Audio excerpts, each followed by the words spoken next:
আজ পর্যন্ত প্রায় 4 বছর কাছাকাছি হয়ে গেছে। কিন্তু আমরা 2022 সনে যে পরীক্ষাটা দিয়ে আমরা এমন কি দোষ করেছি যে আজ পর্যন্ত আমরা রেজাল্ট পেতে হচ্ছে না। দিনের পর দিন 2022 থেকে এখন অবধি আমরা শুধু আসছি, আমরা তো কোনো প্রতিক্রিয়া পাচ্ছি না। আমাদের দোষটা কোথায়?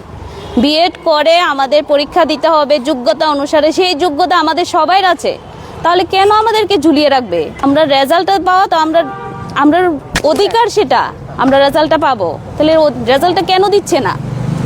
তো এখন আমাদের একটাই প্রশ্ন, একটাই টিআরবিটির কাছে আমরা জানতে চাইবো যে আমাদের রেজাল্টটা কেন এখনো দেওয়া হচ্ছে না, আর আমাদের রেজাল্টটা যেন অতি সত্বর দেওয়া হয় সামনের পরীক্ষার আগে যেন আমাদের রেজাল্টটা দেওয়া হয়। এই রেজাল্টের দাবিতে আমরা আজকে টিআরবিটি এসেছি। আমরা এখানে এসেছি 2022 সনে সেপ্টেম্বর মাসে 11 তারিখ আমরা পরীক্ষা দিয়েছিলাম। পরীক্ষা দেওয়ার পরে এই আজ পর্যন্ত 2026 পর্যন্ত আমাদের কোনো রেজাল্ট পাচ্ছি না। সে কারণে আমরা এখানে বারবার, শুধু আজকে একদিন নয়, আমরা বারংবার আমরা এখানে এসেছি, প্রায় 20 বার মতন আমরা এখানে এসেছি, কিন্তু আমাদের রেজাল্টটা পাওয়া যাচ্ছে না। কিন্তু আমাদের তা হচ্ছে না কেন, এটা আমি জানতে চাই। আমি অনুরোধ করছি টিআরবিটি চেয়ারম্যান এবং টিআরবিটি জয়েন্ট ডাইরেক্টর আছে আমাদের, আমি ওনাদেরকে অনুরোধ করছি আমাদের রেজাল্টটা দেওয়ার জন্য। এই নিশ্চয় অনুরোধ করে বলছি, আমাদেরকে দেখেন, আমাদেরকে চোখের নজর দেন। আমরা ভুক্তি হচ্ছে এখন আজ পর্যন্ত অনেক দিন ধরে। 2022 থেকে 26 পর্যন্ত যদি একটা পরীক্ষার প্রসেসিংই শেষ না হয়, তাহলে আমাদের পরীক্ষাটা দিয়ে কী লাভ? তারপরে সেম পরীক্ষা আবার নিচ্ছে এসটিজিটি, দ্বিতীয়বার আমরা আবার দেব। মানে আমরা একবার কষ্ট করে পরীক্ষা দিয়েছি, পাশ করেছি, আমরা সেম পরীক্ষা আবার কেন দেব? এটা কি 5-6 এর পরীক্ষা যে আমাদের পরিশ্রম করতে হয় না? যে অল্প সিলেবাস, আমাদের এত পরিশ্রম করে পড়ে তারপরে সেম পরীক্ষা আমরা দ্বিতীয়বার কেন দেব?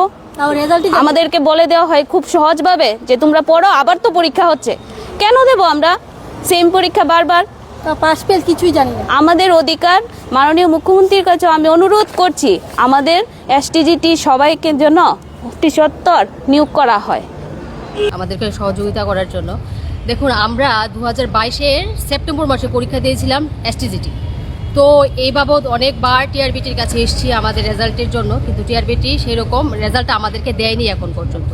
তো এর মধ্যে আবার পুনরায় তারা নোটিফিকেশান দিয়েছে পরীক্ষার প্রসেসের জন্য। তো আমাদের মধ্যে একটা প্রশ্ন, যেহেতু আমরা 2022-এর রেজাল্টটা এখনও পাইনি, আমরা পয়সা খরচ করে পরীক্ষা দিয়েছি, এখনও আমাদেরকে রেজাল্টটা টিআরবিটি দেয়নি, তো পুনরায় যে পরীক্ষার প্রসেসটা নেওয়া হচ্ছে বেশ ভালো কথা। ত্রিপুরার জনগণ সবার, ত্রিপুরার যারা স্টুডেন্টদের সবার জন্য নেওয়া হচ্ছে, সেটা আমাদের কোনো নেই, কোয়েরি নেই। তো এখন আমাদের মেইন দাবিটা হলো, আমরা আজকে 2022-এ পরীক্ষা দিয়ে আজকে 2026-এর জানুয়ারি মাস চলছে, তো এতদিন ধরে কিসের জন্য আমাদেরকে অপেক্ষা করিয়ে রেখেছে টিআরবিটি? আমাদেরকে কেন রেজাল্টটা দেওয়া হচ্ছে না? তো আমরা যে পরীক্ষাটা দিয়েছি সেই পরীক্ষার রেজাল্টটা চাওয়া কি আমাদের নৈতিক দাবি নয়? বা রেজাল্টটা পাওয়া কি আমাদের এখতিয়ারের মধ্যে পড়ে না? তো কিসের জন্য আমাদের জীবনটাকে এরকমভাবে হ্যাং করে রেখেছে টিআরবিটি? অনেকবার এসে বলেছি 2022-এর রেজাল্ট দেওয়ার জন্য, কিন্তু এখন পর্যন্ত আমরা রেজাল্টটা পাচ্ছি না।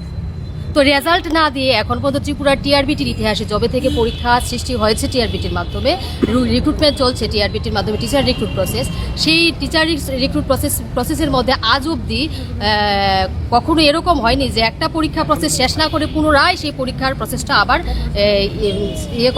পুনরাবৃত্তি করা, এরকম কোনোদিন হয়নি। তো কেনই আমাদের বেলা এরকমটা কেন হচ্ছে?